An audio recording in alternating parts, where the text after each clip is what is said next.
বাবা আজ কি বানাচ্ছো? বলো কি বানাচ্ছো আজ?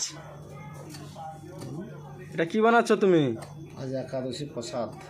আজ কি একাদশী? আজ পিতৃদিনের একাদশী। হ্যাঁ, তো আজকে আমার বাবা একাদশী, আজকে পিতৃদোষ একাদশী পালন করছে আজ। এটা হচ্ছে বৃন্দাবতী, আজ একাদশী, পিতৃদোষ একাদশী। তো গাইস, এটা হচ্ছে আমার প্রথম ব্লগ ভিডিও, তোমরা সবাই সাপোর্ট করো আরও যাতে আমি বড় হতে পারি। তো এটা হচ্ছে বৃন্দাবতী, যেটাকে আমরা বলি তুলসী পাতা, এই তুলসী পাতার গাছ। এটা হচ্ছে গোলাপ।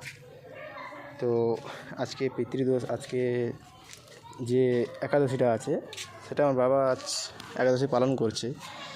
এর পরের ভিডিওতে থাকবে সব কিছু। সবাই সাপোর্ট করবে।